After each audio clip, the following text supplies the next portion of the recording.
Ocho bodas negras y no mal al fin, que era un título que le iba a poner al principio. Ajá. Cuántos relatos hay, etcétera. No sé, es espacio abierto para que alguien, si quiere, tomar el micrófono inexistente y decir, preguntar algo al autor. ¿Nadie? A ver, ya Mario, quisiera, buenas noches. Ha sido de verdad, de veras muy increíble todo esto. Mi pregunta es, tu obra esta en concreto corresponde a un estado de ánimo muy personal que se va haciendo, cambiando, modulando, conforme escribes una cosa, paras, vuelves a escribir, o la otra pudiera ser la influencia que puedes tener, no sé, de algún autor o algunos. ¿Qué es de las dos o las dos, Omar?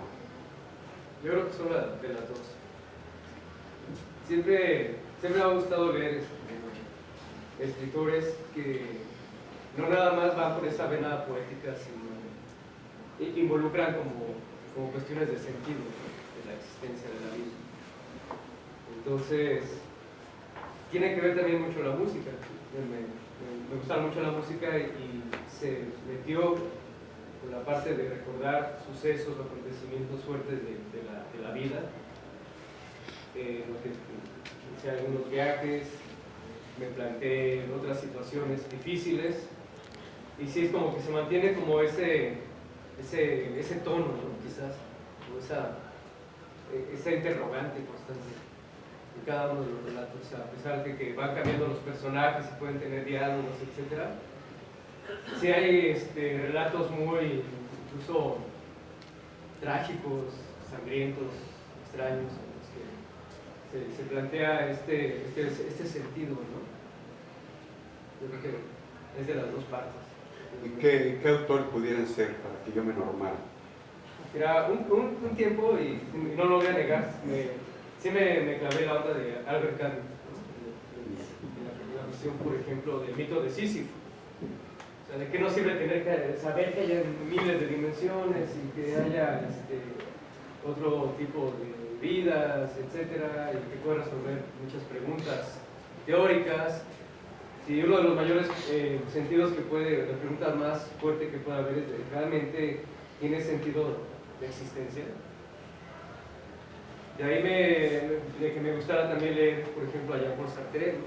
La náusea, o a autores ya más difíciles como Federico Nietzsche, ¿no? De ahí se va jalando igual raíces o, digamos, los rizomas, ¿no? Como a Hermann Hesse, ¿no? Por ejemplo, a Dostoyevsky, a Juan Rulfo, que también, como me gusta mucho Juan Rulfo en ese sentido, y Cortázar también por la manera que tiene de estar estructurando los relatos, ¿no? Ese juego, y también la idea de los sismos, el existencialismo o el futurismo, que tiene mucha velocidad, ¿no?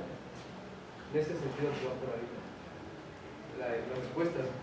Pues, ¿alguien más quiere el compañero? Y luego sí. ¿Yo? Sí, por favor. Yo me quedé cavilando sobre la idea del derecho de escribir.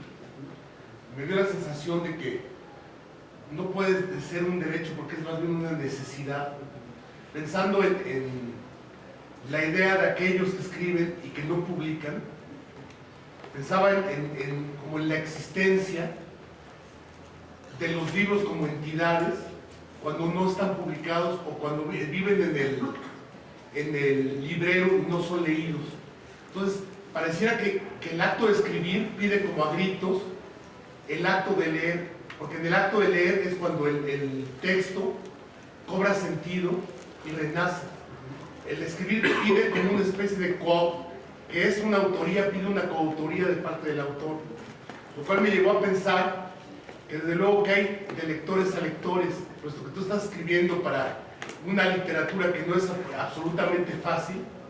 Me imagino que estás escribiendo para algún tipo de lector, para que tu libro sea habitante de alguna cabeza en especial. Entonces mi pregunta sería, ¿cómo describirías a tu lector ideal? ¿A quién va dirigido tu? Sí, ahora que lo mencionas. Quienes han leído mi obra, quienes han estado escuchando o leyendo mis libros, el libro anterior, ha sido, y no vino esta persona, pero ha sido, por ejemplo, alumnos de filosofía. Iba a haber un camarada también que no pudo asistir, iba a estar en la presentación también en esa parte que tú dices, ¿qué lector? ¿No? Es el lector que no se va a encontrar igual con una historia de aventuras, sino con una historia que lo interrogue, que le haga preguntarse entonces, ¿qué ocurre conmigo? Es también la parte de un escritor lo mencionaba, este es tu relato, pero el lector le va a dar otro relato. Tú nunca sabes, nunca estás consciente de que realmente tú tienes conciencia de un relato, crees que es tu historia, crees que tiene tus personajes y que según tú los conoces, pero no es cierto. Cada lector va a tener su experiencia. Y es por eso que a mí me ha gustado mucho leer escritores de experiencias, escritores que manifiestan esa subjetividad, no tanto el manejo perfecto de la forma y de la temática, etcétera, sino que plantean también su propia, o sea, se entrometen para poder decir, estoy yo aquí y este es mi interrogante, ¿no? Esa sería la parte de los lectores. Sí. Mi pregunta también iba con respecto a los lectores y tiene que ver con lo que yo sentí cuando estabas tú leyendo,